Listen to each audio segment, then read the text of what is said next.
Misi Kak, mau tanya pendapat Kakak tentang berita ini gimana? Boleh kita baca dulu? Boleh, boleh. Coba lihat dulu.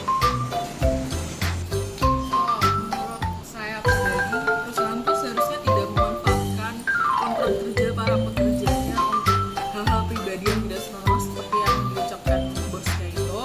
Terus perusahaan tuh sudah sewajarnya kayak melakukan kontrak kerja yang sesuai dari awal dengan kesepakatan kedua belah pihak dari awal. Kalau menurut saya aksi ini sudah sangat tidak bisa ditoleransi sih. Soalnya ini juga bisa sangat berdampak bagi korban dan juga perusahaan tentunya. Nah, ini juga karena sudah termasuk dengan abuse power. Nah, ini juga dapat dilakukan tindakan hukum dengan menuntut kembali. Kan di awal pastinya ada perjanjian pada karyawan, perjanjian kerja. Nah, itu juga bisa ditindak hukum. Selain itu juga dengan ada bukti-bukti pelecehan yang terjadi, ini juga bisa dimasukkan ke hukum. Nah, untuk yang lainnya itu seperti perusahaan ini juga pastinya nanti akan berdampak karena pastinya banyak karyawan yang tidak hadir pada saat bekerja, malas dan juga bukan malas, tapi lebih tepatnya takut untuk bekerja.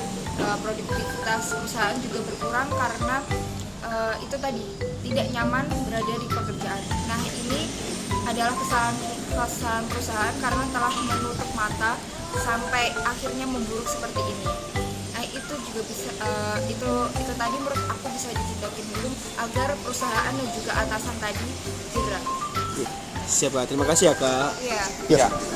Kak. Kenapa Kak? Mau tanya pendapatnya Kakak tentang berita ini gimana? Dari sudut pandang Kakak sendiri. Oh, jadi menurut saya di sini dari sisi pesaing menguntungkan dari perusahaan saya dikarenakan dari citra perusahaan saya bisa meningkat dan juga dari penilaian orang-orang dapat meningkatkan perusahaan saya sendiri gitu. Jadinya dapat menambah citra perusahaan dari saya. Itu saja. Siap. Terima kasih ya Kak. Siap. Siap Kak. Mau nanya nih Kak. Misi, mau tanya pendapatnya Kakak tentang kasus ini gimana? Ini kasus yang ini ya karyawan jasa staycation. Benar. Panjang masa Ini kontrak. gimana? Ya Dari menurut sudut saya pandang ini perspektif pribadi. penyalahgunaan kekuasaan sih sebenarnya. Dimana si bos itu punya otoritas lebih tinggi kan ya. Otomatis punya kekuasaan lebih tinggi, terus karyawan yang ingin perpanjang masa kontrak buat didesak ya. Sehingga mau nggak mau kalau mau perpanjang masa kontrak itu harus staycation sama dia. Menurutku itu ya itu melanggar privasi juga sih buat si karyawan itu karena nggak seharusnya perpanjang masa kontrak itu dikorelasikan dengan hal-hal keinginan gairah seksual dari seorang bos. Jadi menurut saya itu nggak bagus ya juga, itu nanti kredibilitas perusahaan pun nanti akan berdampak juga.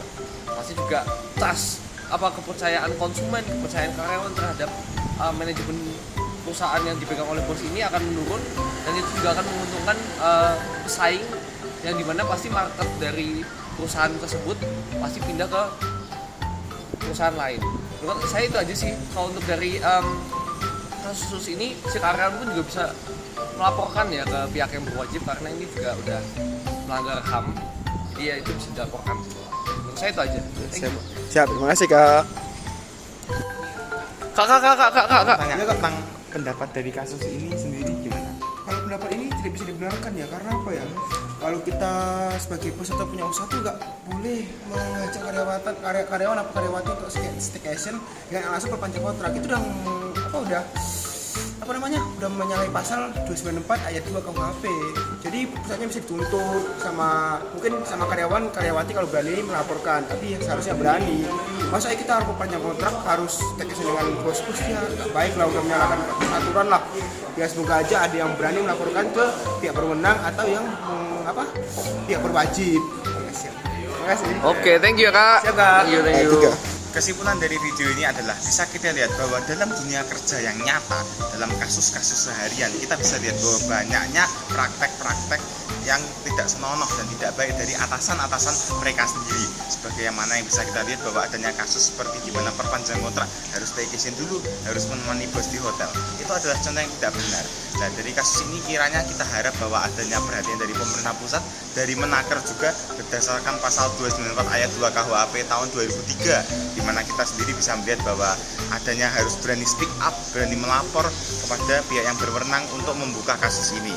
Kiranya serikat-serikat pekerja juga berani membuka kasus ini juga, supaya kehidupan dalam bekerja, mereka pekerja bisa bekerja dengan nyaman, dengan aman, juga dengan bahagia tentunya, tanpa ada tekanan sedikit pun dan dengan etika moral yang terjaga. Siap.